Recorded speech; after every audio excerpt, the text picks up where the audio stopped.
Amit securities का ये share 19 रुपये 79 पैसे के ऊपर आ चुका है। तो वीडियो को पूरा देखिए, आपको सब कुछ समझ में आ जाएगा। और किसी भी स्टॉक की अगर कंप्लीट इन्फॉर्मेशन आपको चाहिए तो कमेंट में उस स्टॉक का नाम लिख दीजिए, मैं उस पर भी वीडियो बना दूंगा। यहाँ पर देखिए अमित सिक्योरिटीज़ 19 रुपये के ऊपर पहुँच गया।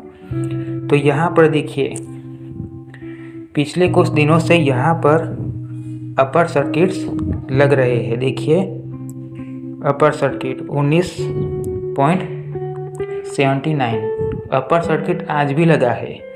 देखिए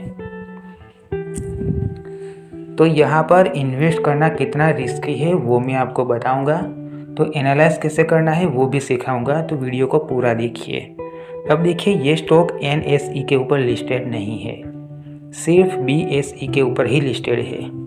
अब इसका वॉल्यूम देखिए 3400 का वॉल्यूम है। मतलब क्या है, बाय सेल करने में प्रॉब्लम आएगी। अगर बाय हो जाएगा तो सेल करते टाइम सेल नहीं हो सकता, और होगा तो बहुत मुश्किल से होगा, नहीं तो सेल ही नहीं होगा और पैसा फंस जाएगा। जितना ज़्यादा पैसा लगाओगे उतना पैसा फंस जाएगा। यहाँ पर देखिए एक दिन में कितनी क्वांटिटी यहाँ पर बाय का ऑर्डर लगा हुआ है। देखिए 19,311।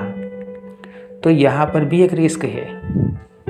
देखिए यहाँ पर भी रिस्क है, क्योंकि इसकी जो ये मार्केट कैप है वो 14 करोड़ है।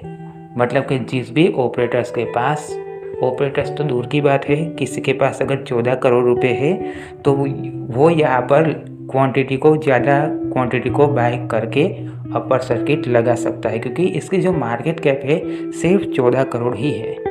तो ये तो बहुत ज़्यादा ही रिस्की हो गया।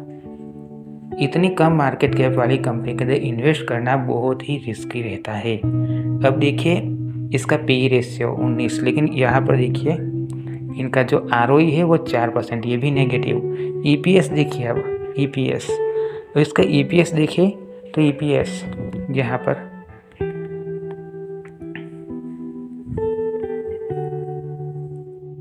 यह इसका EPS देखिए 1 रुपये 2 पैसा इसका EPS है।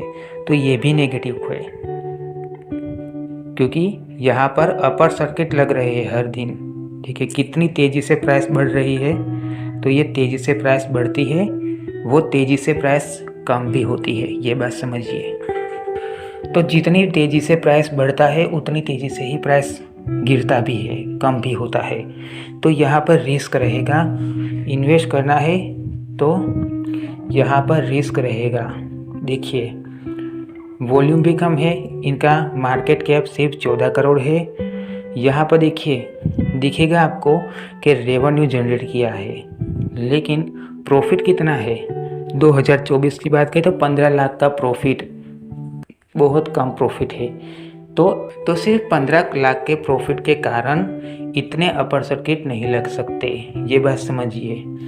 अब मैं आपको बता देता हूँ, ये जो प्रमोटर्स है ज़्यादा है और ये रिटेल, लेकिन ऑपरेटर्स यहाँ पर एंट्री लेकर, यहाँ पर प्रमोटर्स की होल्डिंग काफ़ी अच्छी है, लेकिन यहाँ पर फिर भी इसकी मार्केट कैप 14 करोड़ है। तो यहाँ पर रिस्क क्यों रहता है कि ऑपरेटर्स इसके अंदर एंट्री लेते हैं। देखिए यहाँ पर नॉन करंट एसेट्स 12 करोड़ इनके पास नॉन करंट एसेट्स है। लेकिन ये बात, ऑपरेटर्स ऐसे पेनी स्टॉक के अंदर इन्वेस्ट करते हैं जिनकी मार्केट कैप कम हो, कम पैसे में ही अपर सर्किट लगाते जाते हैं। कुछ इस तरीके से अपर सर्किट लगाते जाते हैं। फिर क्या होता है, रिटेल के जो नए इन्वेस्टर हैं उनको लगता है जो स्टॉक 1 रुपये का था वो तो 20 का हो गया, तो ये 20 से 40 तक जा सकता है। लेकिन ऐसा नहीं होता, जाता है थोड़ा सा। अगर ऑपरेटर्स को तो पता है कौन कितना बाय कर रहा है। जैसे ही ज़्यादा सेलिंग आएगी उस टाइम ऑपरेटर्स सेल करना शुरू कर देंगे, करोड़ों की क्वांटिटी में, लाखों की क्वांटिटी में। उस दिन तुरंत ही लोअर सर्किट लग जाएगा, आपसे सेल नहीं होगा, मतलब कि आप सेल नहीं कर पाओगे। उससे पहले तो ऑपरेटर्स सेल करना शुरू कर देंगे, सप्लाई बढ़ जाएगी, स्टॉक की प्राइस गिर जाएगी। अभी तो इसकी डिमांड चल रही है, हर रोज़ बाय हो रहा है। देखिए इतना बाय हो रहा है, इसके कारण प्राइस बढ़ी है। लेकिन जब सप्लाई बढ़ेगी तब स्टॉक की प्राइस गिर जाएगी और आप यहाँ पर इन्वेस्ट करोगे तो आपका पैसा भी फंस जाएगा। फिर भी अगर इन्वेस्ट करना है तो अपने रिस्क पर कर सकते हैं। ये वीडियो एजुकेशन पर्पज़ के लिए थे, तो मैंने आपको सिखाया कि कैसे एनालाइज करना है। जो सही इन्फॉर्मेशन थी वो मैंने आपको बताई है।